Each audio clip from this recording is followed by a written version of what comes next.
I'm so proud of the last vlog. Wes is such a nice person, and I got a lot of good comments in my video. I'm just here because of Wes. Me too, he's so cute. You are such a donkey. Thank you, I'm happy you liked the vlog. You called the race with King Jack under the gun, but folded the ace queen suited? Did you ever study the game? No, I just want to gamble, but thanks for the comment. Seriously, you called the 3-bet with 9-5?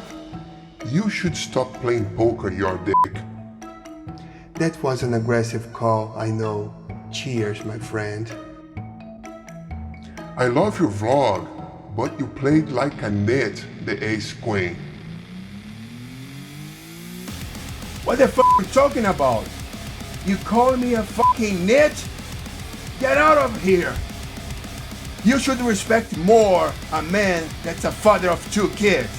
You're asshole. Enough of this bullshit, right? But I still want to come here to talk to you about few hands I played last week on the Wes game.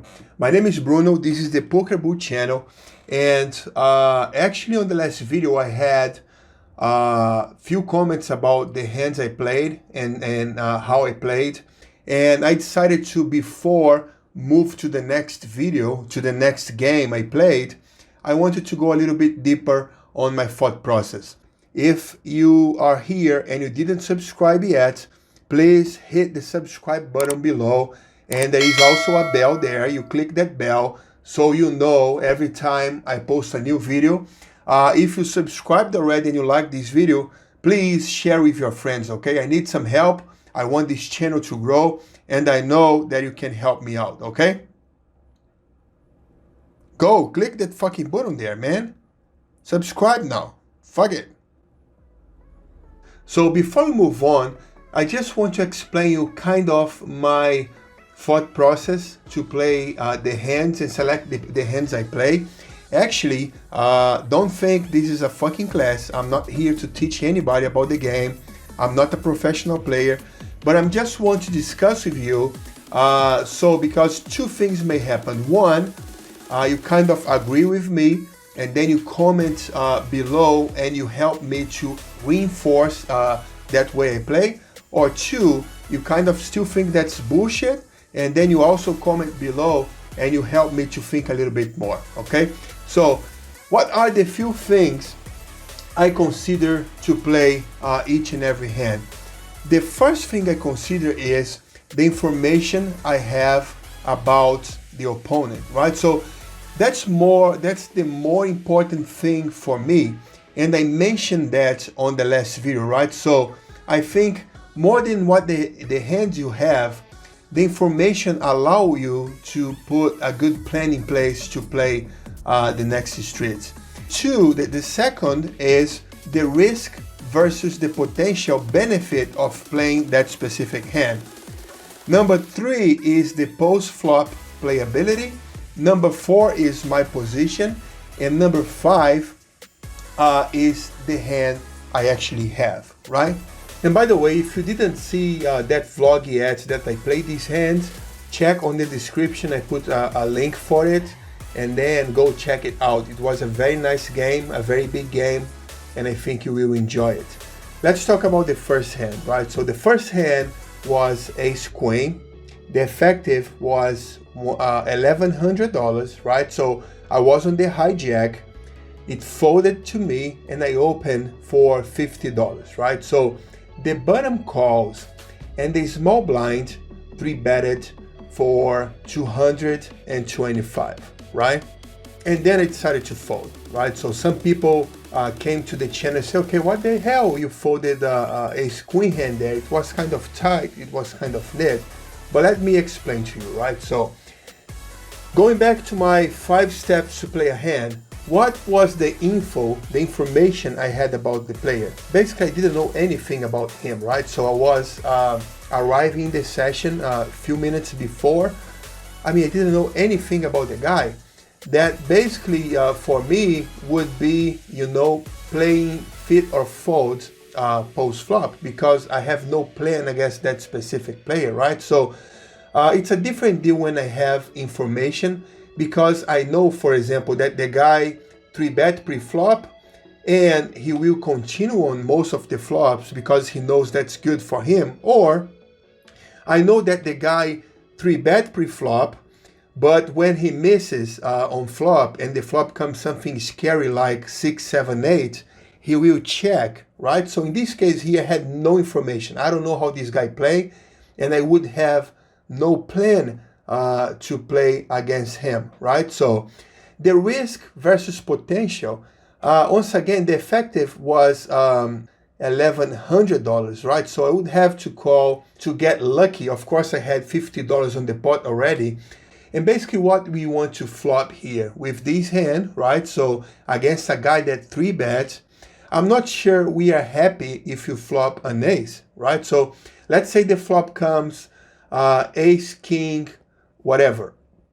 Are you happy about this hand having ace, queen? What are you going to do against the guy, right? So of course, if he checks, you can attack. But how about if he check and raises you? What are you going to do, right? So what about if he goes all in on the flop? What are you going to do if there's queen here, right? So with no information about the player, we don't know what's happening. You're kind of blind on the flop and on the next streets, right? So number 3 is post-flop playability.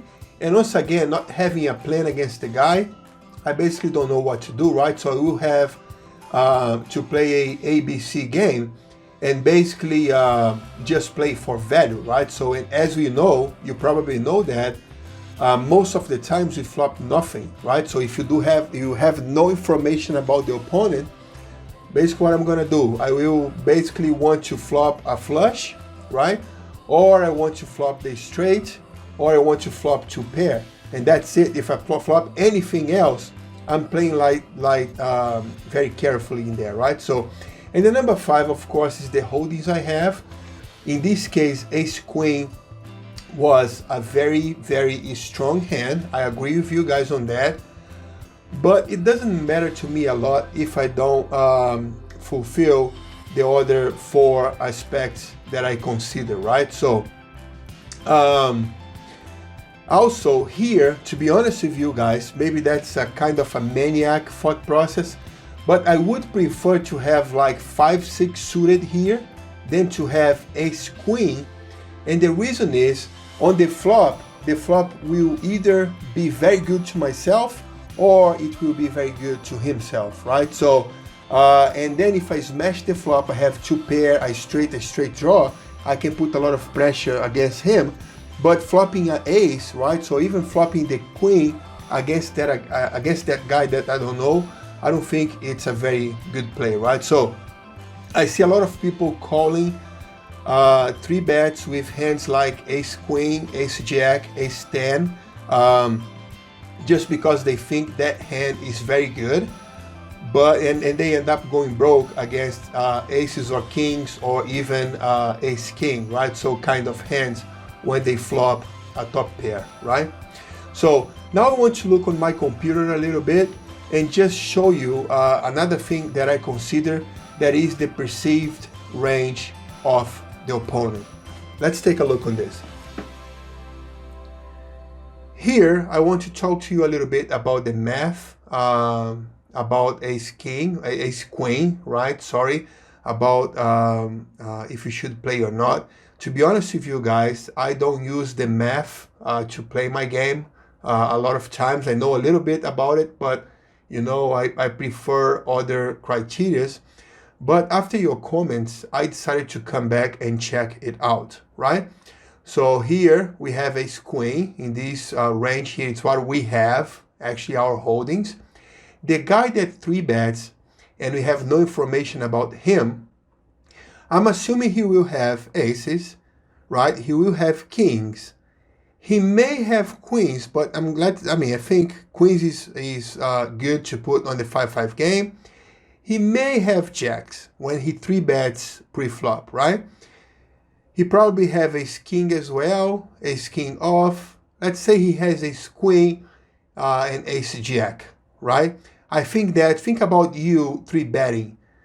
Are you able to 3-bet all of those hands, right? So usually on those games, the guys that 3-bet, some of them are aces, kings, or queens, ace, king, but some of them go a little bit wider, like this, right?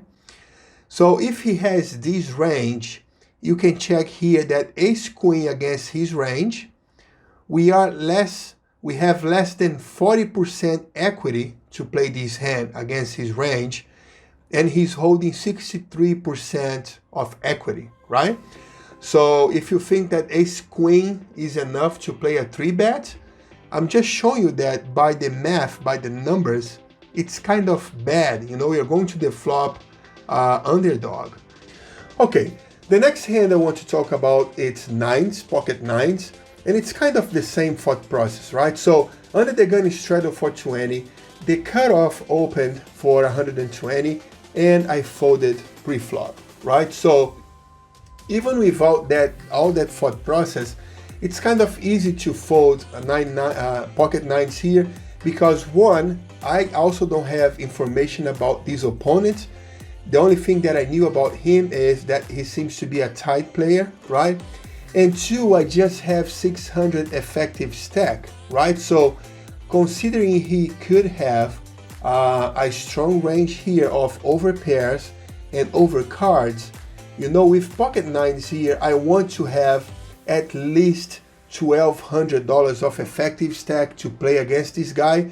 But once again, if I do have a little bit more information about him, I would probably call this hand, right? So here, I also want to say I am on the big blind and he's on the cutoff. I also don't have position against this guy.